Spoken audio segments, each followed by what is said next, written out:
Good morning. Good morning. All right, we are back. We are talking biomechanics of physical activity today. Biomechanics is an interesting one. This chapter is a little bit shorter than the others, and I think that's because sometimes people use biomechanics under the umbrella of the physiology of exercise. But again, biomechanics is a little bit more specific, which is why this chapter is a little bit shorter. So, activity. So first, let's just start with the definition. Biomechanics. Applying mechanical principles to understand how forces produce movement within a human organism, right? So we're trying to understand how forces help us produce movement, right? So we're going to start, right, by two little activities, right, that help us understand, forces and physics in a way. All right, so first I want you to do, I'm going to give you guys some time, so I'm going to explain this slowly. Find an object in your house. A book bag's a good one, or a couple textbooks stacked together that is between 5 and 15 pounds. I have a 10-pound weight here, right, because I'm at the gym today, right, in the gym. So what I want you to do is simply hold this object up against your chest, just like so. Okay? And think about how tired you are, how fatiguing this is. Okay? How long do you think you can hold this position? I don't know. I feel like I could probably hold this for a long time before I have to drop it. Again, 10 pounds. Take a break. Take a little break. Take a little break. Okay, we're recovered. Say you take a minute recovery. Take that same object. Hold it about here, a little further out. Okay, maybe 1 to 2 feet off of my body. I mean, pretty much right away, this gets a little tougher. Right, I start to feel my front delts a little bit more holding this weight. How long can I hold this? Probably still pretty long, over a minute for sure, right? Minute and a half, maybe 2 or 3 minutes. Okay, take your break, relax. What I'd like you to do next is simply pick that object up again once you're recovered and hold it straight out. Hold it straight out. And in a matter of 15-20 seconds, right, fatigue really should start setting in for most of us. Right away, like 25 seconds, maybe I'm 20 seconds in right now and this is burning. Burning, how long could I hold this? Probably not much more than a minute, right? For a 10-pound weight. By just changing the position of me holding this, right, it's going to affect how quickly I fatigue and how long I can hold that, right? So that's one example. I'd like to do another example of picking something up.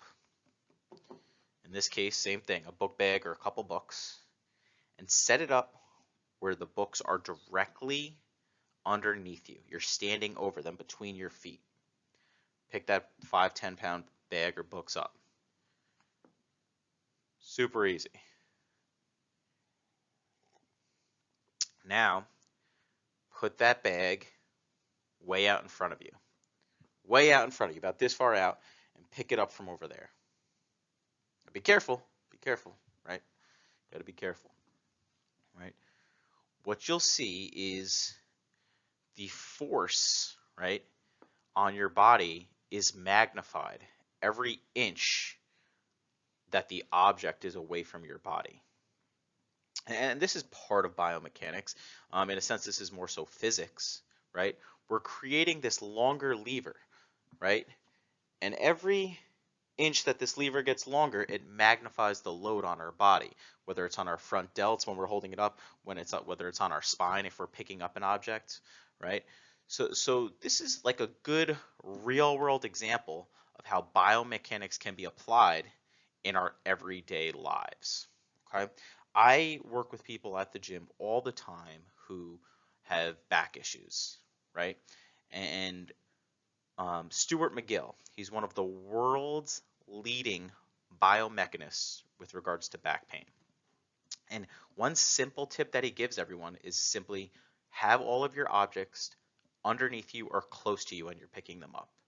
And that's simply what I just showed you guys, right? We want to work smarter, not harder, okay? So a few other things. Let's start with just some basic definitions, right? Remember, we don't have any more exams for the rest of the semester, but you should know these things, right? You should know these things, especially if you're going into the field of kinesiology, right? So mechanics is the study of physics to understand motion, okay? Anatomy. Anatomy is just our anatomical components. It's a little bit more memorization, if you ask me, right? Our delts, um, if we're talking about our anatomical components, our scapula, our femur, right? All of these things.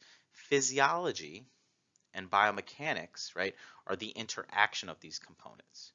Physiology would be the interaction of the components with regards to function as a whole, right? Because we're including like our metabolic function as well here.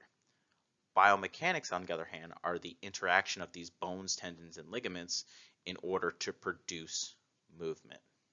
Okay, so bones, joints, muscles, tendons, ligaments, they all fall under the musculoskeletal system.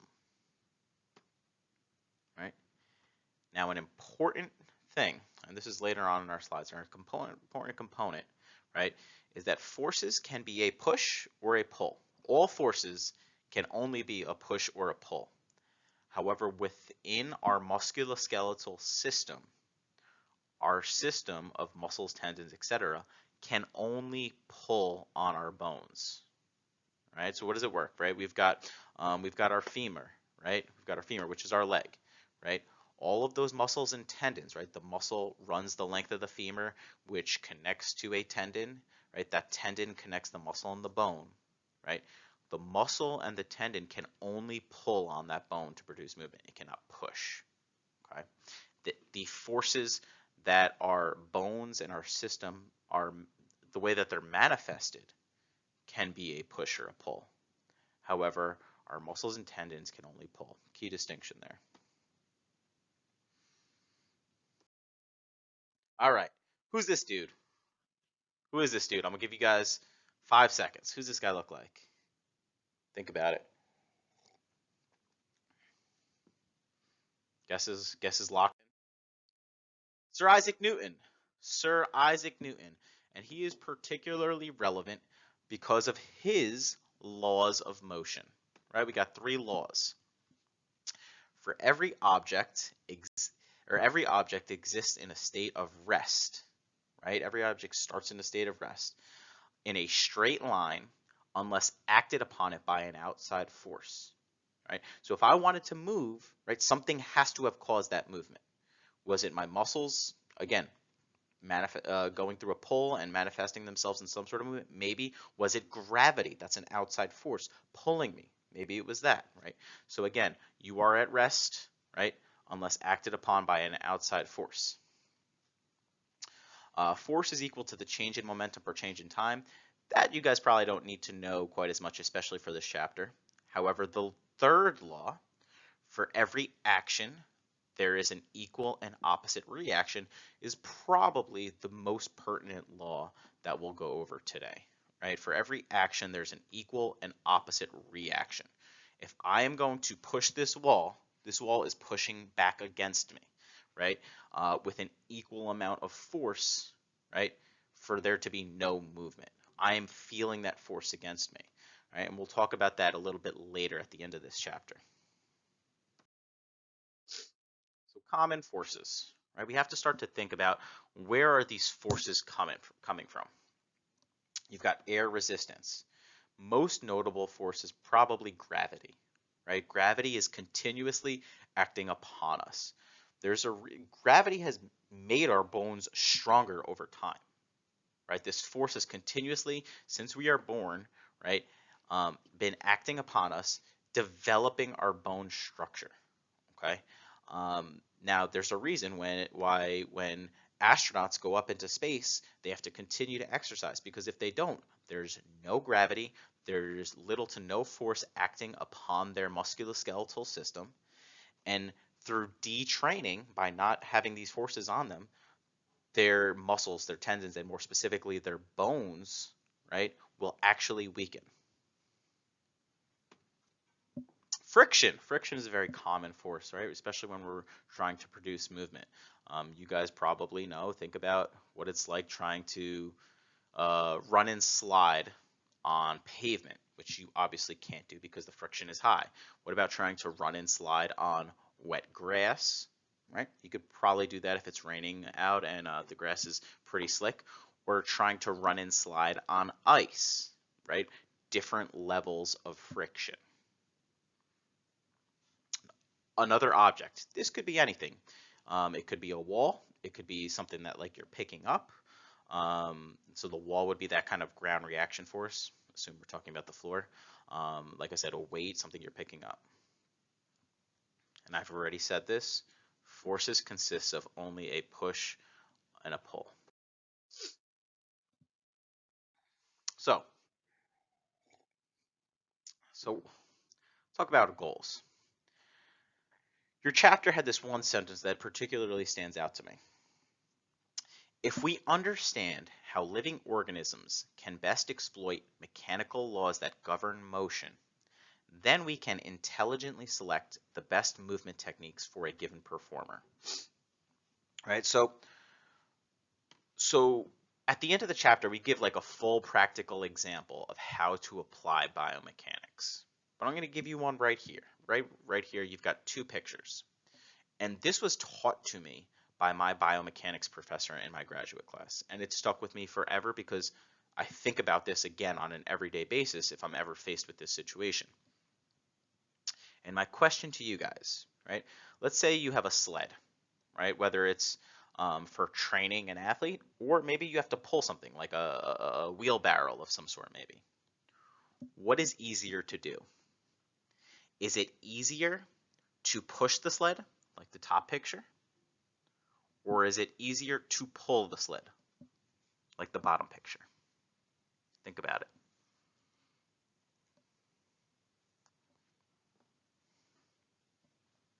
Okay. Now, all things being equal, the answer should be it is easier to pull the sled, right? And this is because of our understanding of forces and specifically vectors. We don't get into vectors within this chapter, but again, it's just an extra level, an extra deeper layer of biomechanics that you guys could get into down the road, right? So when somebody is pulling, the force is going away and up. That's the key component. So if you look at this guy on the bottom, that rope, that harness, the force is going away from the sled and going up. The other person, by pushing, is either pushing straight, and in many cases, the force vector is going downward. Okay?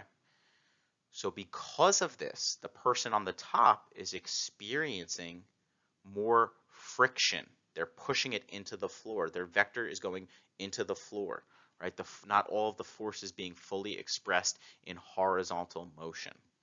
Okay? So they're meeting more resistance. So, you know, with my athletes, while we do both options, there's certain times, maybe if we're focusing on speed, we would focus on pulling a sled with a harness.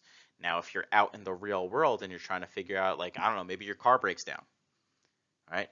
It'd be much easier to move the car if you were to maybe hook a rope or some type of harness to the car and pull it that way instead of actually pushing it. Practical life tip, life hack. All right, so we've got two goals, right? And this is what I kind of just said. We want to discover theoretical approaches. Like one would be just understanding how vectors work. The next would be applying these approaches to real world situations. And I just gave you that.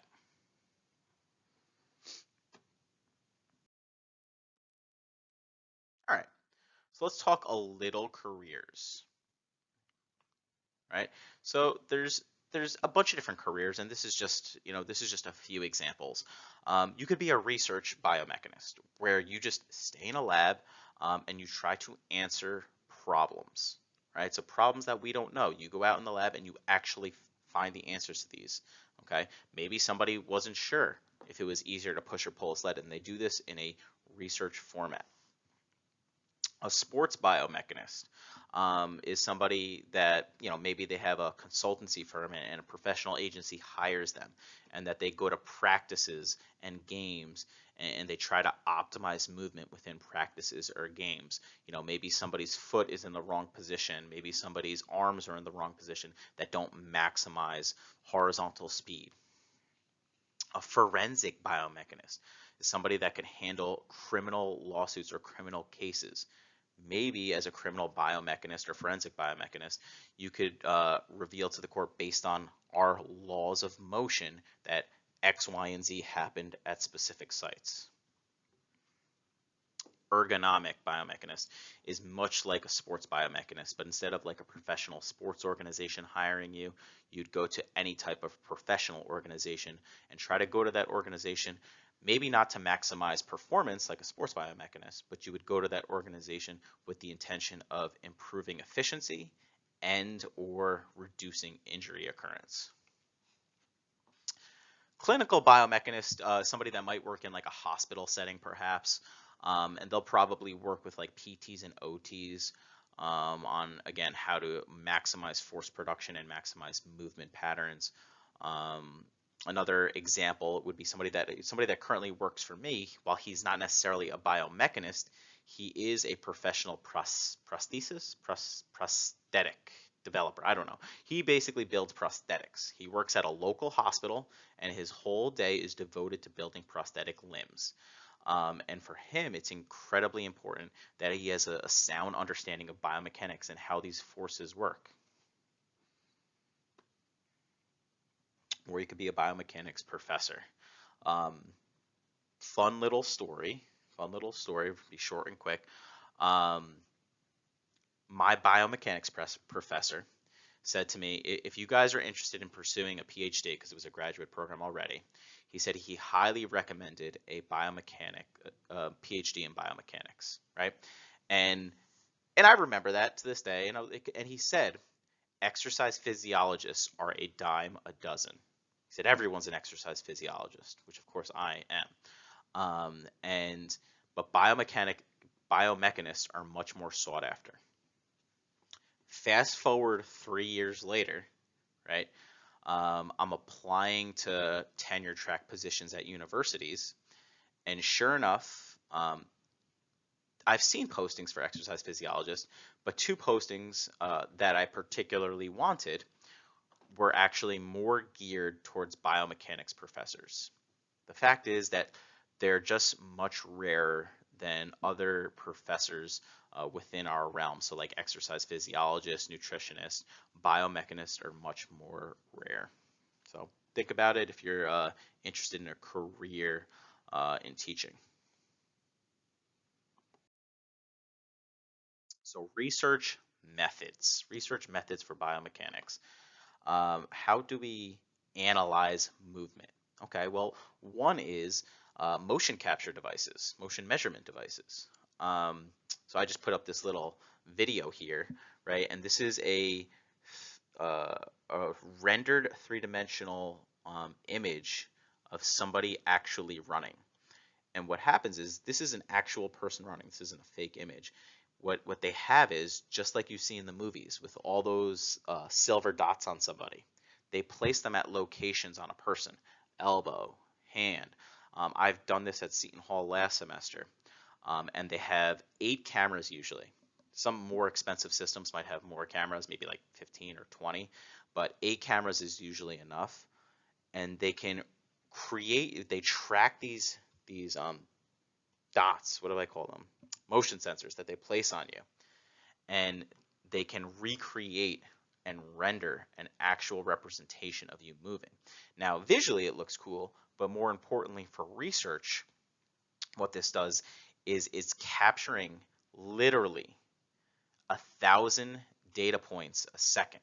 1,000 data points. It's telling me, if you look at this picture, it's telling me the angle of the right knee bending, extending, the angle of the left knee bending, extending, right? Every single hundredth of a second. It's telling me of the hip, the shoulder, the head, the feet, All of these angles are particularly pertinent, especially when you're trying to understand injuries or for maximizing movement patterns. Force plates, so force measurement devices. You've heard me repeatedly say force matters, right? And maybe if you were doing that like motion capture system, it'd be great because you'd understand the angles. But if you don't know what the forces are, that information is definitely less useful. So what you'll often see is people running on force plates in a motion capture. In our lab, we've got a motion capture surrounded by a force plate treadmill. So there's force plates actually underneath the treadmill measuring how much force you're producing with every single step. It's pretty cool stuff. And then sometimes you might have just some computer simulations that use some mathematical models, right, to help develop equations for force. So you can actually calculate force production based on mathematical modeling if you don't have force plates.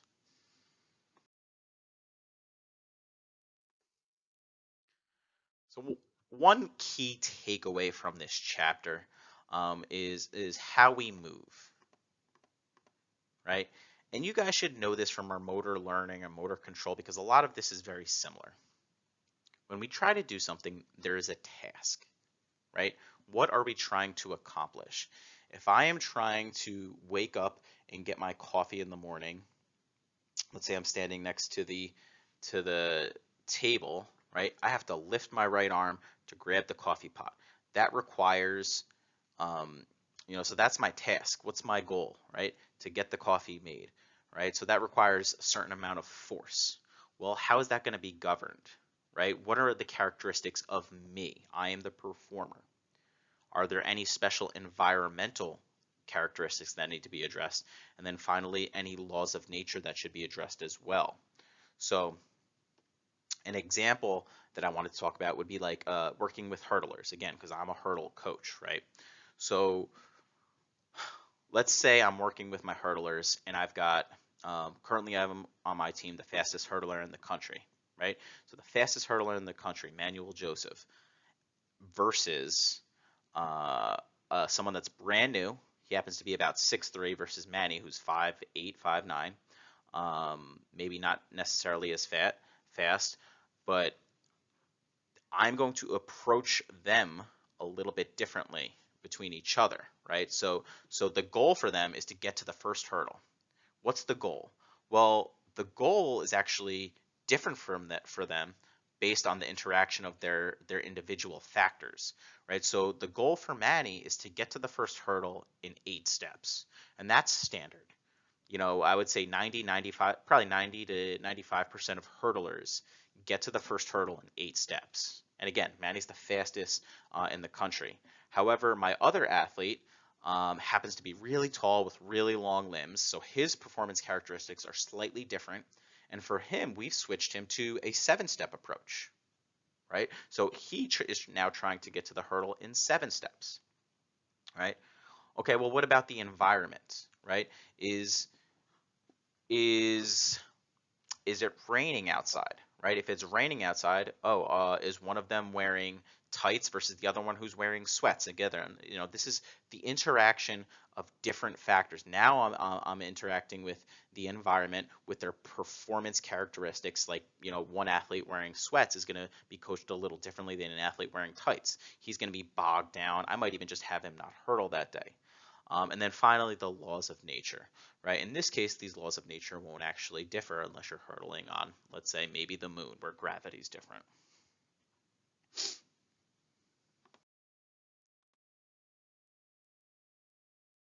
All right.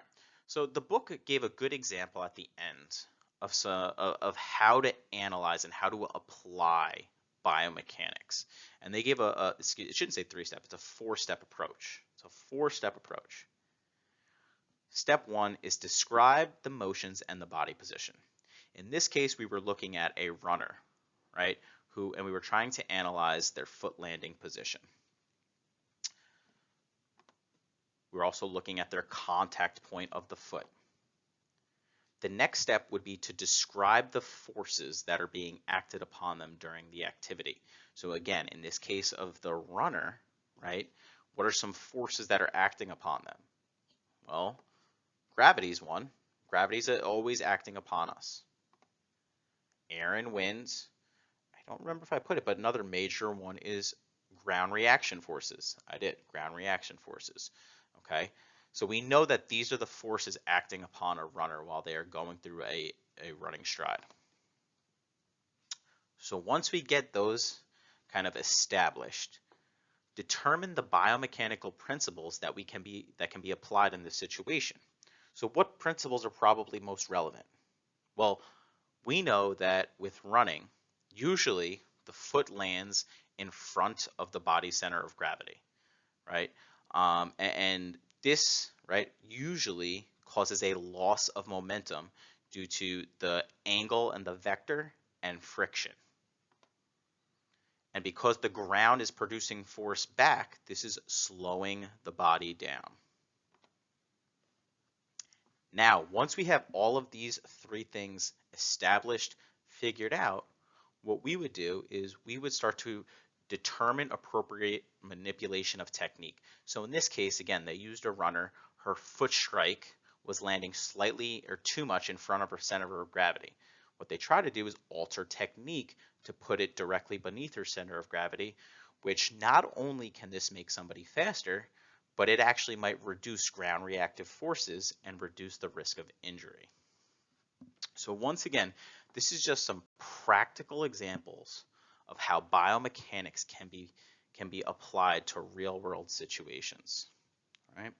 If you guys have any questions about biomechanics, like usual, shoot me an email, let me know.